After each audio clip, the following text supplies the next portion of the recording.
Je bénirai l'Éternel en tout temps. Ses louanges seront toujours dans ma bouche. Oh, j'aime qu'on ait un problème. Et puis qu'elle est content comme ça. Ah, m'pas caché, Dieu. Depuis que commence à lire Bible chaque jour, je senti charge problème moi yo sorti sous dôme. Oh, si c'est comme ça, moi pour aller couvrir acheter un Bible. Dégagez au marché. Mais en attendant, ou qu'attendez radio télévision d'espoir? Radio Vision d'Espoir. Oh, moi t'attendais une annonce comme ça, oui. Mais qui ça a te dit? Lecture de la Bible en un an. Une émission qui vous accompagne à la découverte des trésors cachés de la parole de Dieu sur Radio Télévision d'Espoir. Chaque jour de 11h à 11h30 du matin, excepté mercredi 5h30, 6h de l'après-midi, samedi 7h30, 8h du matin, avec les sœurs Chantal Saint-Hubert, Claude Louis Orisma et votre servante Maudeline Maurice Hilaire.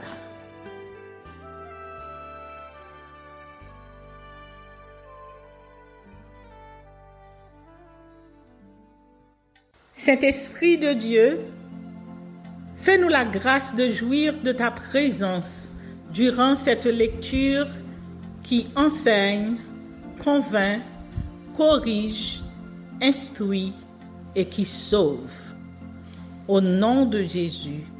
Amen.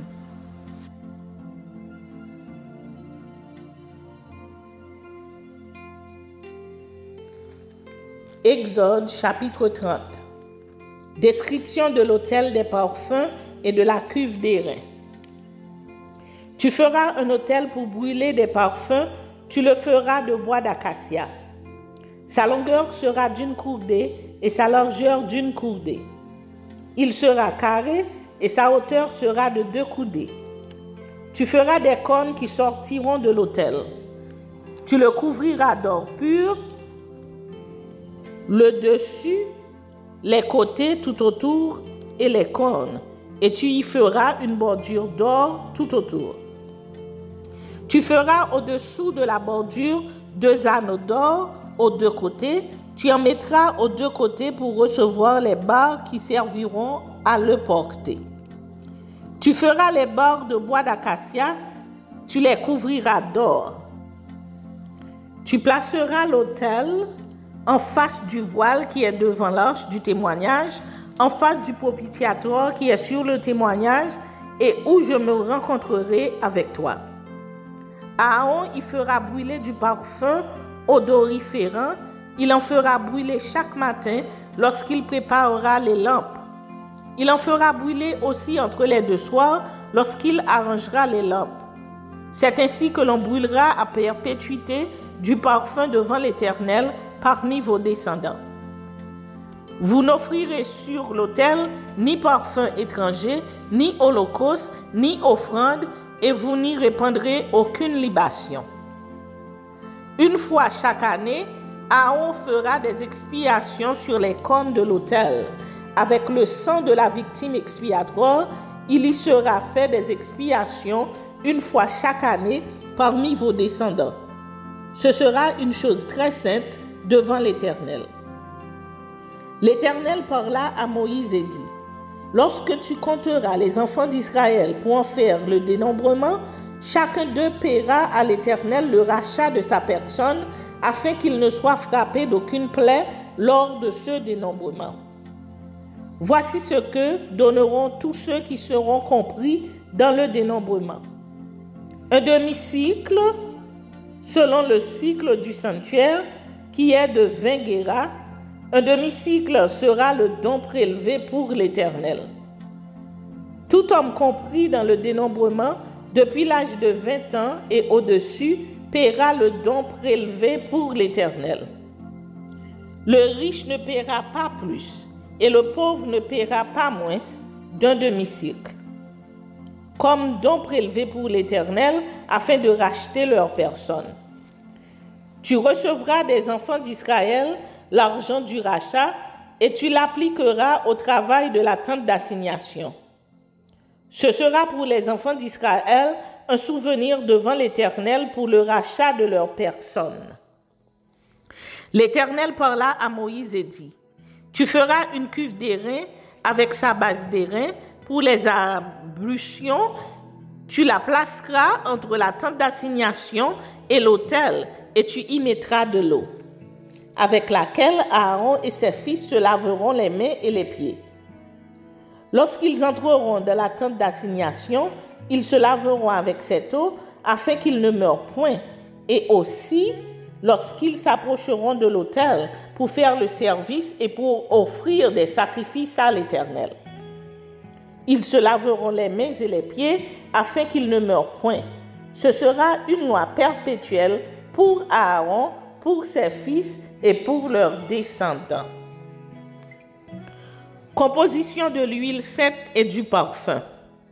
L'Éternel parla à Moïse et dit, « Prends des meilleurs aromates, 500 cycles de myrrhe, de celles qui coulent d'elles-mêmes, la moitié, soit 250 cycles, de cinnamome aromatique, 250 cycles de roseau aromatique, 500 cycles de cassis selon le cycle du sanctuaire et un hin d'huile d'olive. Tu feras avec cela une huile pour l'onction sainte, composition de parfum selon l'art du parfumeur. Ce sera l'huile pour l'onction sainte. Tu en oindras la tente d'assignation et l'arche du témoignage, la table et tous ses ustensiles, le chandelier et ses ustensiles, l'autel des parfums, l'autel des holocaustes et tous ses ustensiles, la cuve avec sa base. Tu sanctifieras ces choses et elles seront très saintes. Tout ce qui les touchera sera sanctifié. Tu oindras Aaron et ses fils et tu les sanctifieras pour qu'ils soient à mon service dans le sacerdoce. Tu parleras aux enfants d'Israël et tu diras, « Ce sera pour moi l'huile de l'onction sainte parmi vos descendants. On n'en répandra point sur le corps d'un homme et vous n'en ferez point de semblable. Dans les mêmes proportions, elle est sainte et vous la regarderez comme sainte. Quiconque en composera de semblable ou en mettra sur un étranger sera retranché de son peuple. » L'Éternel dit à Moïse, « Prends des aromates, du stacté, de l'ongle odorant, du galbanum et de l'encens pur en partie égale. Tu feras avec cela un parfum composé selon l'art du parfumeur. Il sera salé, pur et saint. Tu le réduiras en poudre et tu le mettras devant le témoignage dans la tente d'assignation où je me rencontrerai avec toi. Ce sera pour vous une chose très sainte. Vous ne ferez point pour vous de parfum semblable, dans les mêmes proportions. Vous le regarderez comme saint et réservé pour l'Éternel. Quiconque en fera de semblable pour le sentir sera retranché de son peuple. »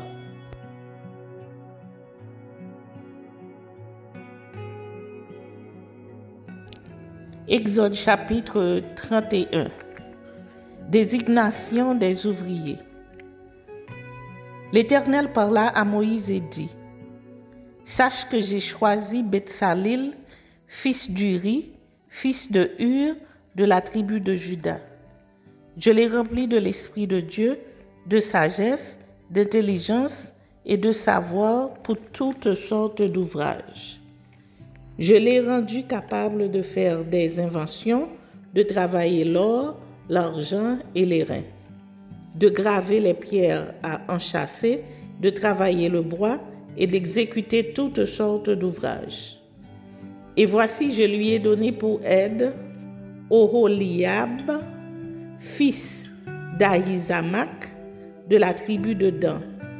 J'ai mis de l'intelligence dans l'esprit de tous ceux qui sont habiles pour qu'ils fassent tout ce que je t'ai ordonné.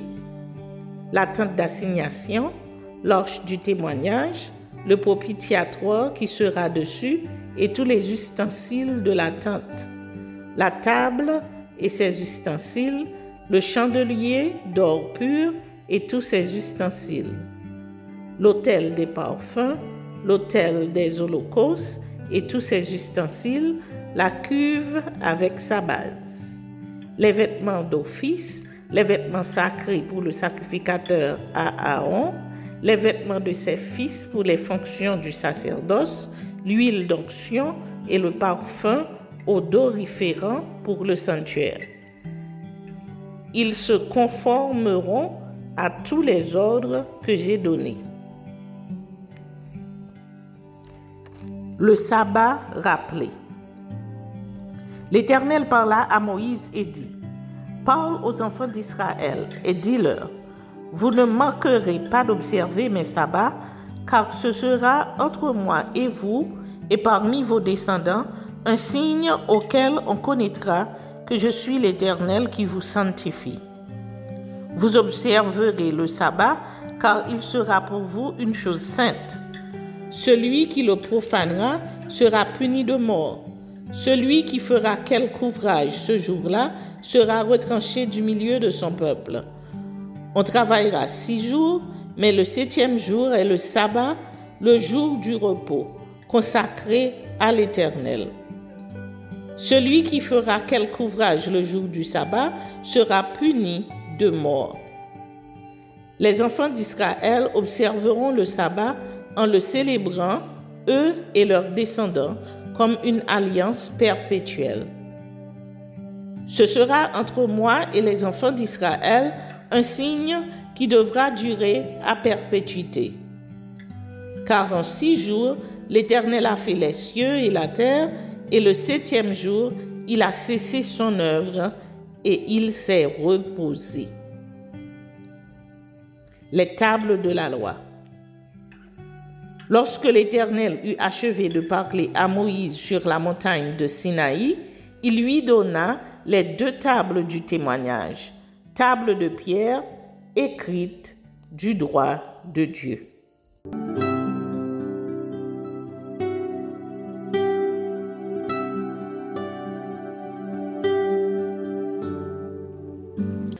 Psaume chapitre 101 de David. Psaume. Je chanterai la bonté et la justice. C'est à toi, Éternel, que je chanterai. Je prendrai garde à la voie droite. Quand viendras-tu à moi? Je marcherai dans l'intégrité de mon cœur au milieu de ma maison. Je ne mettrai rien de mauvais devant mes yeux. Je hais la conduite des pécheurs. Elle ne s'attachera point à moi. Le cœur pervers s'éloignera de moi. Je ne veux pas connaître le méchant. Celui qui calomnie en secret son prochain, je l'anéantirai. Celui qui a des regards hautains et un cœur enflé, je ne le supporterai pas. J'aurai les yeux sur les fidèles du pays, pour qu'ils demeurèrent auprès de moi. Celui qui marche dans une voie intègre sera mon serviteur. Celui qui se livre à la fraude n'habitera pas dans ma maison. Celui qui dit des mensonges ne subsistera pas en ma présence. Chaque matin, j'anéantirai tous les méchants du pays, afin d'exterminer de la ville de l'Éternel tous ceux qui commettent l'iniquité.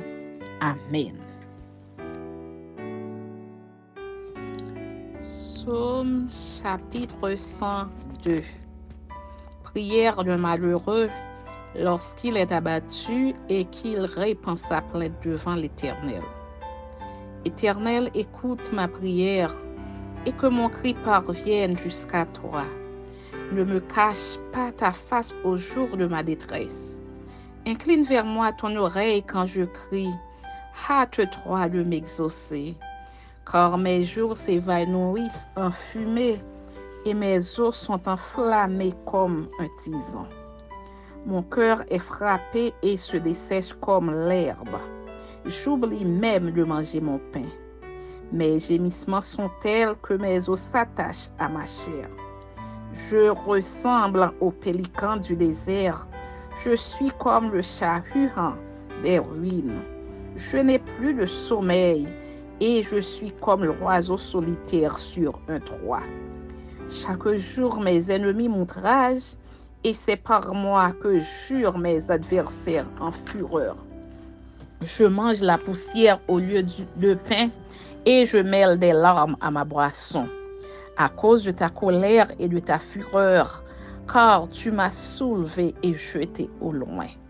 Mes jours sont comme l'ombre à son déclin, et je me dessèche comme l'herbe. Mais toi, Éternel, tu règnes à perpétuité, et ta mémoire dure de génération en génération. Tu te lèveras, tu auras pitié de Sion, car le temps d'avoir pitié d'elle, le temps fixé est à son terme. Car tes serviteurs en aiment les pierres, ils en chérissent la poussière. Alors les nations craindront le nom de l'Éternel et tous les rois de la terre ta gloire. Oui, l'Éternel rebâtira Sion. Il se montrera dans sa gloire. Il est attentif à la prière du misérable. Il ne dédaigne pas sa prière. Que cela soit écrit pour la génération future et que le peuple en qui sera créé célèbre l'Éternel. Car il regarde du lieu élevé de sa sainteté. Du haut des cieux, l'Éternel regarde sur la terre pour écouter les gémissements des captifs, pour délivrer ceux qui vont périr, afin qu'il publie dans Sion le nom de l'Éternel et ses louanges dans Jérusalem, quand tous les peuples s'assembleront et tous les royaumes pour servir l'Éternel. Il a brisé ma force dans la route, il a abrégé mes jours. Je dis, mon Dieu, ne m'enlève pas au milieu de mes jours, toi dont les années durent éternellement. Tu as anciennement fondé la terre, et les cieux sont l'ouvrage de tes mains. Ils périront, mais tu subsisteras. Ils s'useront tous comme un vêtement. Tu les changeras comme un habit et ils seront changés. Mais toi, tu restes le même et tes années ne finiront point. Les fils de tes serviteurs habiteront leur pays et leur postérité s'affermira devant toi. Amen. Psaume chapitre 103 de David. Mon âme bénit l'Éternel. Que tous ceux qui est en moi bénissent son saint nom. Mon âme bénit l'Éternel et n'oublie aucun de ses bienfaits. C'est lui qui pardonne toutes tes iniquités, qui guérit toutes tes maladies. C'est lui qui délivre ta vie de la fosse, qui te couronne de bonté et de miséricorde. C'est lui qui rassasie de bien ta vieillesse, qui te fait rajeunir comme l'aigle. L'Éternel fait justice, il fait droit à tous les opprimés. Il a manifesté ses voies à Moïse, ses œuvres aux enfants d'Israël.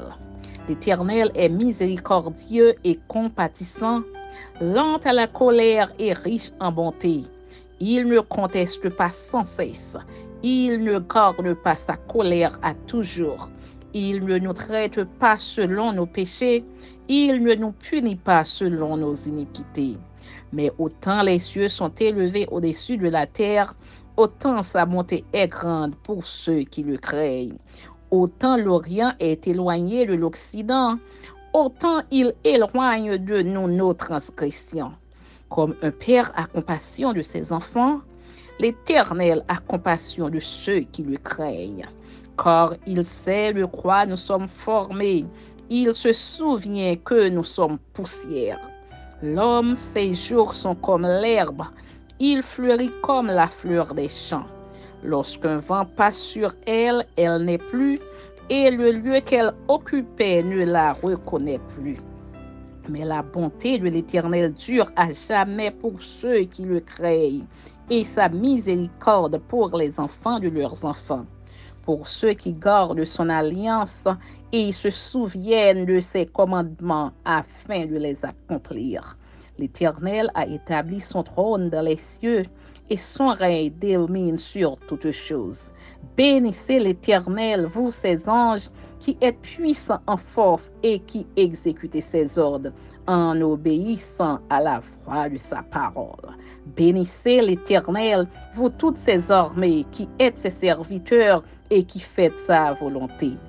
Bénissez l'Éternel, vous toutes ses œuvres, dans tous les lieux de sa domination. Mon âme bénit l'Éternel.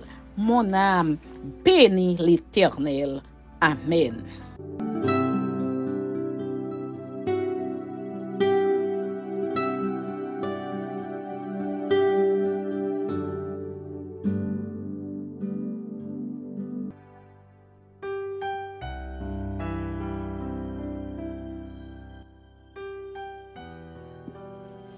Luc, chapitre 11. L'oraison dominicale. Jésus priait un jour en un certain lieu. Lorsqu'il eut achevé, un de ses disciples lui dit, « Seigneur, enseigne-nous à prier comme Jean l'a enseigné à ses disciples. » Il leur dit, « Quand vous priez, dites, « Père, que ton nom soit sanctifié, que ton règne vienne. Donne-nous chaque jour notre pain quotidien. Pardonne-nous nos péchés, car nous aussi nous pardonnons à quiconque nous offense. Et ne nous induis pas en tentation. » La persévérance dans la prière. Il leur dit encore, « Si l'un de vous a un ami, et qu'il aille le trouver au milieu de la nuit pour lui dire, « Ami, prête-moi 3 pains, car un de mes amis est arrivé de voyage chez moi et je n'ai rien à lui offrir. » Et si, de l'intérieur de sa maison, cet ami lui répond, « Ne m'importune pas, la porte est déjà fermée, mes enfants et moi sommes au lit, je ne puis me lever pour te donner des pains. » Je vous le dis, même s'il ne se levait pas pour les lui donner parce que c'est son ami, il se lèverait à cause de son importunité et lui donnerait tout ce dont il a besoin. Et moi, je vous dis, demandez et l'on vous donnera. Cherchez et vous trouverez. Frappez et l'on vous ouvrira. Car quiconque demande reçoit. Celui qui cherche trouve, et l'on ouvre à celui qui frappe. Quel est parmi vous le père qui donnera une pierre à son fils s'il lui demande du pain? Ou s'il demande un poisson, lui donnera-t-il un serpent au lieu de poisson? Ou s'il demande un œuf, lui donnera-t-il un scorpion? Si donc méchant comme vous l'êtes, vous savez donner de bonnes choses à vos enfants, à combien plus forte raison le Père céleste donnera-t-il le Saint-Esprit à ceux qui le lui demandent? Guérison d'un démoniaque muet, réponse de Jésus à ses adversaires. Jésus chassa un démon qui était muet. Lorsque le démon fut sorti, le muet parla et la foule fut dans l'admiration. Mais quelques-uns dirent, « C'est par Belzébul, le prince des démons, qu'il chasse les démons. » Et d'autres, pour l'éprouver, lui demandèrent un signe venant du ciel. Comme Jésus connaissait leurs pensées, il leur dit, « Tout royaume divisé contre lui-même est dévasté, et une maison s'écroule sur une autre. Si donc Satan est divisé contre lui-même, comment son royaume subsistera-t-il, puisque vous dites que je chasse les démons par Béelzébul? Et si moi je chasse les démons par Béelzébul, vos fils, par qui les chassent-ils?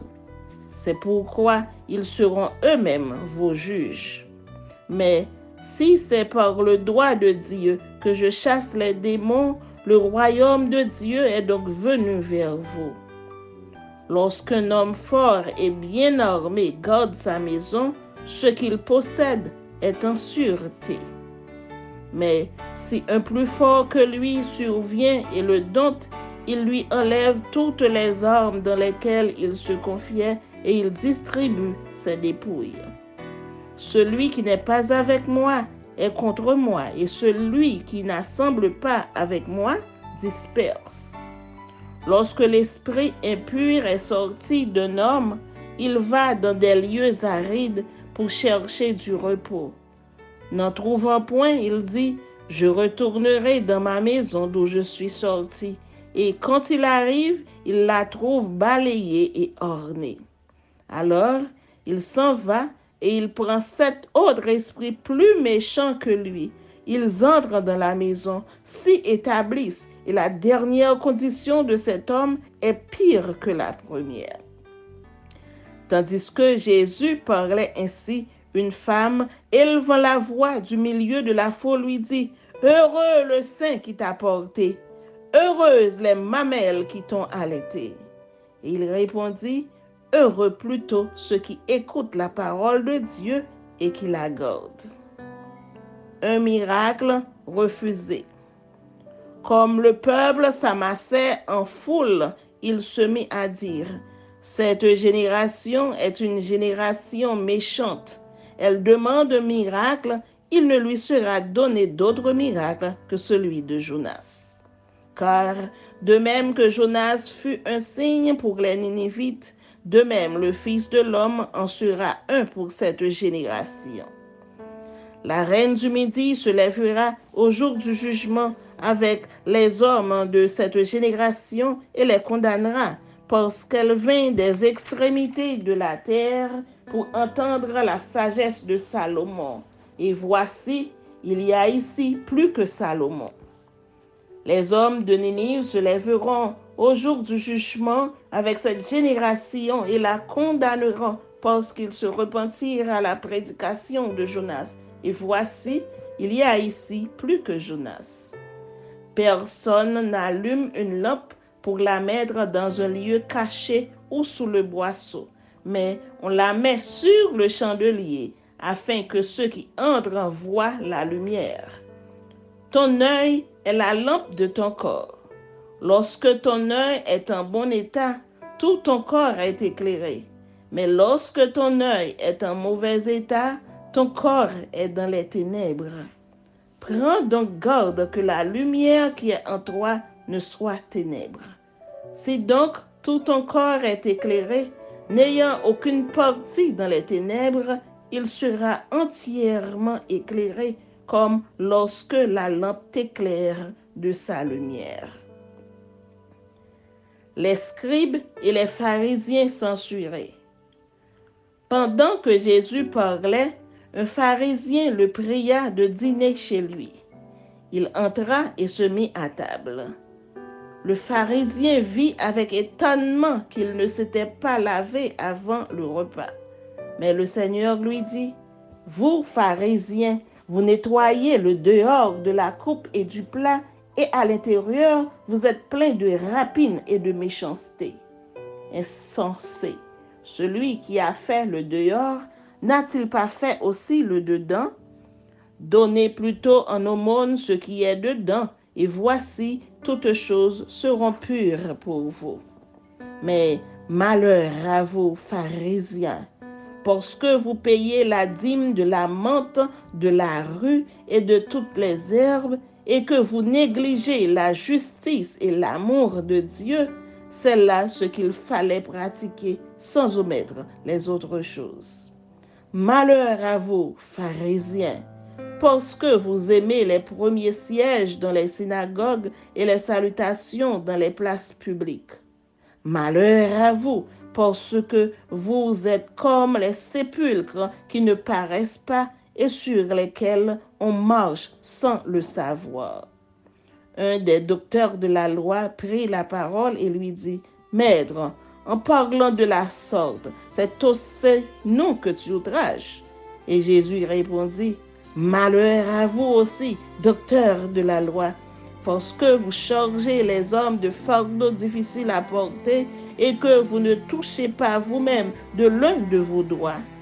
Malheur à vous, parce que vous bâtissez les tombeaux des prophètes que vos pères ont tués. Vous rendez donc témoignage aux œuvres de vos pères et vous les approuvez, car eux, ils ont tué les prophètes et vous, vous bâtissez leurs tombeaux. C'est pourquoi la sagesse de Dieu a dit, je leur enverrai des prophètes et des apôtres. Ils tueront les uns et persécuteront les autres, afin qu'il soit demandé compte à cette génération du sang de tous les prophètes qui a été répandu depuis la création du monde, depuis le sang d'Abel jusqu'au sang de Zacharie, tué entre l'autel et le temple. Oui, je vous le dis, il en sera demandé compte à cette génération. Malheur à vous, docteurs de la loi, parce que vous avez enlevé la clé de la science. Vous n'êtes pas entrés vous-même et vous avez empêché d'entrer ceux qui le voulaient. Quand il fut sorti de là, les scribes et les pharisiens commencèrent à le presser violemment et à le faire parler sur beaucoup de choses, lui tendant des pièges pour surprendre quelques paroles sorties de sa bouche.